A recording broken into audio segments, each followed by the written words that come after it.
நான் இந்த ஆலயத்துல டெய்லி உங்களுக்கு ஒரு கதை சொல்ல போறேன். இந்த ஆலயம் எங்க இருக்குன்னு மக்களுக்கு சொல்லுங்க. நமச்சிவாய சிவா முத்துவரதநாதர் வாராகியம்மன் ஆலயம், மதுரை மாவட்டம் சோழவந்தான் ரோடு, மேலக்கால் புதுப்பாலம். சிவா எல்லாருக்கும் வணக்கம். நம்ம சேனலை லைக் பண்ணுங்க, எல்லாருக்குமே நம்ம கோயிலுக்கு வாங்க. இப்போ நம்ம கதையை ஆரம்பிப்போம். அம்மா இது நடந்த கதை. அம்மாச்சி ஒரு 20 வருஷத்துக்கு முன்னாடி ரொம்ப கடன் பிரச்சனையில இருந்தேன்.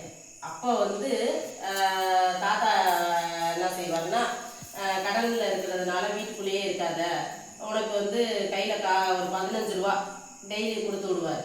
கொடுத்து கோயிலுக்கு போகணுன்னு. நான் எந்த கோயிலுக்கு போவேன்னா, மீனாட்சி அம்மன் கோயிலுக்கு டெய்லி போய் அங்கே ஒரு எல்லாமல்ல சித்தர் இருக்கார். அவர் ஒரு 108 தடவை சுற்றி வருவேன். இதுதான் என்னுடைய இது. ஏன்னா கடன் பிரச்சனையிலேருந்து நம்ம மீண்டு வரணும் அப்படிங்கிறதுக்காக வேண்டிய இது பண்ணிட்டு போய் சுற்றிட்டு வருவேன். இப்படி எனக்கு அன்னைக்கு பஸ் காசு 5 ரூபா தான்.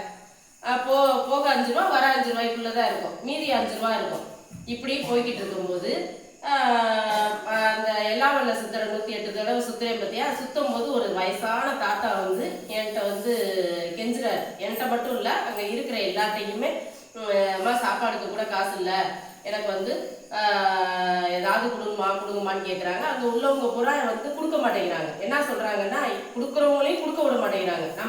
நம்மளுடைய புண்ணியம் பூரா அவங்களுக்கு போயிடும், நீங்கள் போடாதீங்க அப்படின்னு சொல்லி சத்தம் போட்டுக்கிட்டே இருக்காங்க. யாருமே போட மாட்டேங்கிறாங்க. பாவம் அவருக்கு கெஞ்சுறாரு. நான் பார்த்துட்டு, ஐயாவை எல்லாவல்ல சித்தர், நம்ம முத்துவடுகநாதரை தானே கும்பிடுவோம். அப்போ ஐயாவை முத்துவடுகநாதரையும் நினச்சிட்டு அந்த சித்தரையும் நினச்சி, ஐயா எனக்கு தெரியாது, நான் கடன் பிரச்சனைக்காக வேண்டியா வந்துக்கிறேன், ஆனால் எனக்காவது சாப்பாடு கிடைக்குது, ஆனால் அவருக்கு சாப்பாடுக்கு கூட இல்லைன்னு சொல்லிட்டு அழுகுறாரு அப்படின்னு சொல்லிட்டு, என்கிட்ட இருக்கிறது மிச்சம் இருக்கிறது பஸ்ஸுக்கு போக 5 ரூபா தான் இருக்கு. இந்த 5 ரூபாய அப்படின்னு கொடுத்துட்டேன். கொடுத்த உடனே எல்லா பேரும் என்னை சத்தம் போடுறாங்க. அங்கே சுற்றிக்கிட்டு இருந்தவங்க பூரா, நீங்களே கஷ்டத்துக்காக வந்தியா சுத்துறேன்னு சொல்கிறீங்க, நீங்கள் போய் அந்த வயசானவருக்கு போய் 5 ரூபாயை போட்டுட்டீங்களேன்னு சொல்லிட்டு சொல்கிறாங்க. நான் அதை காதில் வாங்கலை. எனக்கு அதில் புண்ணியம் வருமா என்னன்னுலாம் எனக்கு தெரியாதியா. ஆனால் எனக்கு பார்க்கும்போது பாவமாக இருந்துச்சு. எனக்கு நல்லதா கெட்டதான்னு தெரியல. எல்லாத்தையும் வழி நடத்தி கொண்டு போகிறது நீங்கள் தான் சொல்லிட்டு நான் என்ன செஞ்சேன், பஸ் ஏறி, எனக்கு 5 ரூபா இருக்குல்ல, பஸ் ஏறி நான் வீட்டுக்கு வந்துட்டேன். வந்த உடனே அங்கேருந்து அண்ணா நகர் நம்ம குடியிருந்தது. அப்போ வந்த உடனே இறங்குன உடனேயே எனக்கு ஒரு பெரிய பர்ஸு கிடச்சிச்சு. அந்த பர்ஸுக்குள்ளே சில்லறை காசு நிறையா வச்சு நிறைய நோட்டுகள் இருந்துச்சு. அப்போ எனக்கு என்ன உணர்த்தினாரு அப்படின்னும் போது, நான் போட்டது 5 ரூபா தான். ஆனால் இதில் இன்னொன்று என்ன கரெக்டாக நீங்கள் பார்க்கணுன்னா, நான் எனக்கு கிடைக்கும்னு நினச்சி அவருக்கு நான் உதவி பண்ணலை. என்னட்ட இருக்கிறத நான் கொடுக்குறேன் அப்படின்னு சொல்லிட்டு தான் உதவி பண்ணினேனே தவிர, எனக்கு ஏதாவது புண்ணியம் வரும்னோ இல்லை எனக்கு இதனால நிறைய நன்மைகள் கிடைக்கும்னோ நான் அவருக்கு பிச்சை போடலை.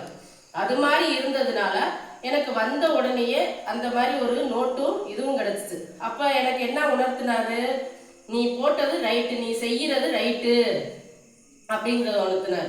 அதுக்கப்புறம் ஒரு 2 மாசத்துல எனக்கு கம்மியான வாடகையில் ஒரு கடை கிடச்சி, அதில் பியூட்டிஷனும் டெய்லரிங்கு இது துணி கடையெல்லாம் வச்சு இந்த கடன்களையெல்லாம் அடைக்கிற அளவுக்கு எனக்கு ஒரு வாய்ப்பை கொடுத்தாரு.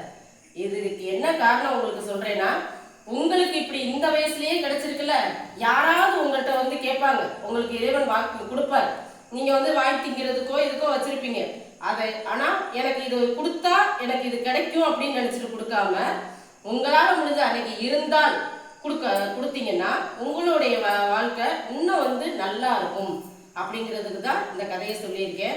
இதே மாதிரியே டெய்லி உங்களுக்கு ஒவ்வொரு கதைகள் சொல்லுவேன். வாயனம்.